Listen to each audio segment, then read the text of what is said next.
तारा के जंगल के निवासी हैं, उनकी मदद करने के लिए समय समय पर लोक देवता विभिन्न रूपों में उनकी मदद करने के लिए आते हैं।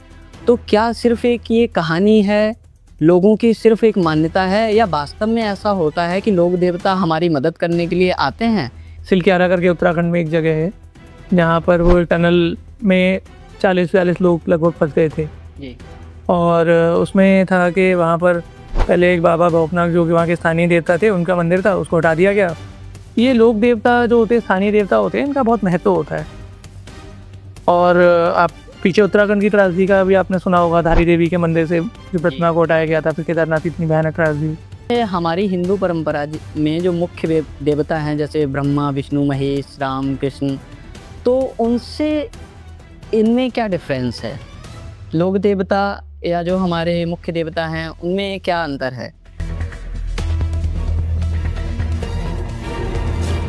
अभी हाल ही में कांतारा मूवी रिलीज़ हुई है, तो उसमें एक लोक मान्यता को बड़ी खूबसूरत तरीके से दर्शाया गया है। उसमें दिखाया गया है जो कांतारा के जंगल के निवासी हैं, उनकी मदद करने के लिए समय समय पर लोक देवता विभिन्न रूपों में उनकी मदद करने के लिए आते हैं। तो क्या सिर्फ एक ये कहानी है, लोगों की सिर्फ एक मान्यता है, या वास्तव में ऐसा होता है कि लोक देवता हमारी मदद करने के लिए आते हैं? आप इस पर क्या मानते हैं? क्या वास्तव में ऐसा होता है? नहीं, बिल्कुल मैं मानता हूँ होता है ऐसा, क्योंकि आप अभी पीछे सिलक्यारा करके उत्तराखंड में एक जगह है जहाँ पर वो टनल में 40-42 लोग लगभग फंस गए थे जी। और उसमें था कि वहाँ पर पहले एक बाबा भौकनाथ जो कि वहाँ के स्थानीय देवता थे, उनका मंदिर था, उसको हटा दिया गया और टनल के लिए। तो फिर वहाँ पर जो है टनल में लोग फंस गए, भूस्खलन हो गया जिसके कारण लोग फंसे। तो आप सोचोगे फिर वहाँ पर तभी तुरंत ही टेम्परेरी मंदिर उनका बनाया गया और 41 के 41 लोग सेफली बाहर आ पाए। ये इतिहास का एक बहुत बड़ा रेस्क्यू भी माना जाता है जो कि हुआ। और आज उस टनल का नाम बाबा भौकनाथ के नाम पर है, वहाँ उनका एक मंदिर है टनल के बिल्कुल पास में ही। तो ये लोक देवता जो होते हैं, स्थानीय देवता होते हैं, इनका बहुत महत्व होता है। और आप पीछे उत्तराखंड की त्रासदी का भी आपने सुना होगा, धारी देवी के मंदिर से जो प्रतिमा को हटाया गया था, फिर केदारनाथ इतनी भयानक त्रासदी। तो हमें जो लोक आस्थाएं हैं, जो लोक देवता हैं, लोक देवी हैं, ग्राम देवता हैं, कुल देवी हैं, कुल देवता हैं, उनका बहुत ही ध्यान रखना चाहिए। उनको मतलब जैसे उनकी परंपरा से पूजा पाठ चलता आ रहा है वैसे करते रहना चाहिए। अच्छा, आपने ये बड़ी महत्वपूर्ण बात कही है। तो जैसे हमारी हिंदू परंपरा में जो मुख्य देवता हैं जैसे ब्रह्मा, विष्णु, महेश, राम, कृष्ण, तो उनसे इनमें क्या डिफरेंस है? लोक देवता या जो हमारे मुख्य देवता हैं उनमें क्या अंतर है? नहीं, देखिए, अगर आप ऐसे देखो तो भगवान तो एक ही है, एक ही परमात्मा अलग अलग रूपों में आपके समक्ष आया हुआ है। लेकिन जैसे आपका प्राइम मिनिस्टर है देश में, लेकिन अगर आपको जिले में काम करना होगा तो डीएम की मदद लेनी पड़ेगी जी, है ना।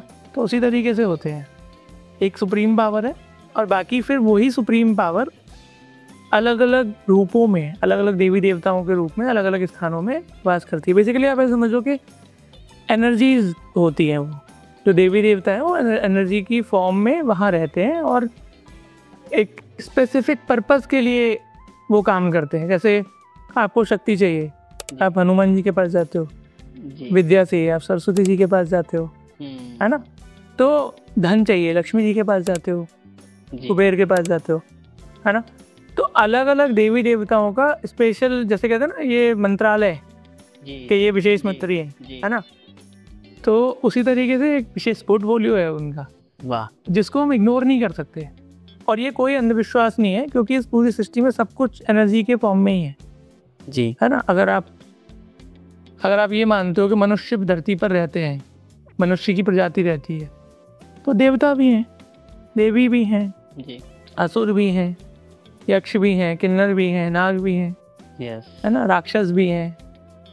तो वो अलग अलग डायमेंशंस में होते हैं और उस डायमेंशन को जो लोग टैप कर पाते हैं, उनके साथ में उनका संपर्क होता है। तो ये चीज़ें होती हैं। अच्छा, आपने जैसे कहा कि लोक देवता या देवता हमारी रक्षा करते हैं, हमारी मदद करते हैं, तो एक हमारे दर्शन में एक कॉन्सेप्ट आता है, एक कॉन्सेप्ट क्या है, एक सूक्त वाक्य है जो मैंने भी पढ़ा है कि धर्मो रक्षति रक्षिता। तो फिर इसका क्या मीनिंग हुआ? मतलब देवता हमारी रक्षा करते हैं, अब इसमें आता है धर्मो रक्षति रक्षिता, तो इसको थोड़ा सा आप बताइए, इसकी व्याख्या कीजिए थोड़ा सा। ये धर्मो रक्षति रक्षिता तो सिंपली मतलब यही है कि आप धर्म की रक्षा करते हो तो धर्म आपकी रक्षा करता है ना जी। तो धर्म की रक्षा करोगे तभी तो देवता भी प्रसन्न होंगे ना। आप अधर्म करोगे तब थोड़ा ना देवता प्रसन्न होंगे, है ना। धर्म की रक्षा का मतलब होता है कि स्वधर्म की रक्षा करो, है ना। मतलब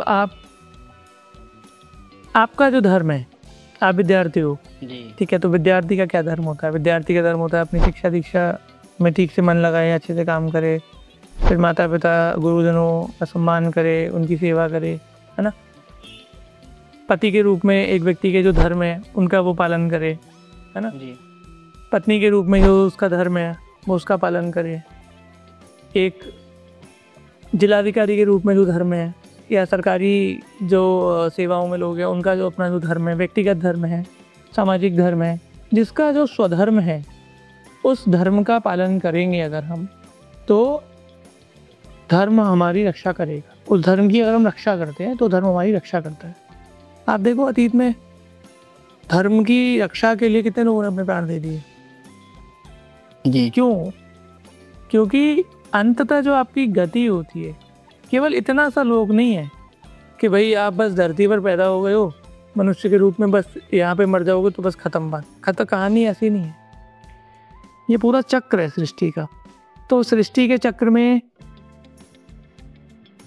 रूल है, तो जो रूल ऑफ लॉ भगवान ने बनाए हैं वो धर्म है, और जो अगेंस्ट है वो अधर्म है जी, है ना। जैसे शेर का धर्म क्या है? शेर का धर्म है जंगल की रक्षा करता है। वो कैसे? शेर का धर्म है कि तो जो उसका भोजन है उन जीवों को खाना उसका धर्म है ना जी। हिरण का धर्म क्या है? घास खाना हिरण का धर्म है ना। मनुष्य का धर्म क्या है? मनुष्य का तो बहुत विशिष्ट धर्म है। मनुष्य का धर्म है कि ज्ञान को प्राप्त करना, ज्ञान को फैलाना, अब स्वयं आत्म ज्ञान के मार्ग में चलना। जो 4 पुरुषार्थ हैं उन चारों पुरुषार्थों में चलते हुए मोक्षत्व को प्राप्त करना, है ना। तो मनुष्य का तो बहुत विशिष्ट धर्म हो जाता है ना। तो कहने का मतलब ये है कि जब तक आप धर्म की रक्षा करते रहोगे, अपने धर्म की रक्षा, जो आपका स्वधर्म है, धर्म मतलब रिलीजन नहीं, जो स्वधर्म है आपका, ड्यूटी, वो केवल ड्यूटी नहीं है, ड्यूटी से भी बड़ी चीज़ है वो, है ना। ड्यूटी से बड़ी चीज़ है जैसे कि कई बार मतलब आपके गुण भी होते हैं ना, स्वभाव भी होता है, जो भी कुछ धारण करते हैं जी, है ना, वो भी धर्म ही होता है जी, है ना। तो उसकी रक्षा जब तक आप करोगे तब तक, अब जो रूल ऑफ लॉ भगवान ने बना दिए, जो हमें शास्त्रों के द्वारा प्राप्त होते हैं, पता चलते हैं, गुरुओं के द्वारा बताए जाते हैं, है ना। तो उनके द्वारा बताए गए मार्गों पर आप जितना चलते जाते हो, जितना सही प्रकार से चलते जाते हो, उतना आपके जीवन में खुशहाली आती रहती है, उतना आपके कर्म अच्छे होते रहते, सत्कर्म अच्छे होते। सत्कर्म करोगे आप तो पुण्य बनेंगे, पुण्य बनेंगे तो आपको मतलब फिर अच्छी लाइफ मिलती है जी, अच्छा सब कुछ होता है। जब आप उल्टे कर्म करते हो, गलत काम करते हो, अधर्म करते हो, धर्म का पालन नहीं करते हो, तो फिर आपके मन में भय आता है, आपके मन में रोष आता है, असंतोष आता है, क्रोध आता है, वासनाएं आती हैं, एक तरीके से फ्रस्ट्रेशन आता है जी। जो आजकल आप देख रहे हो ना, इतना फ्रस्ट्रेशन, इतनी एंग्जाइटी, इतना डिप्रेशन, इसी कारण से, क्योंकि हम स्वधर्म का पालन नहीं कर रहे हैं। हमें चाहिए इच्छाओं के जाल में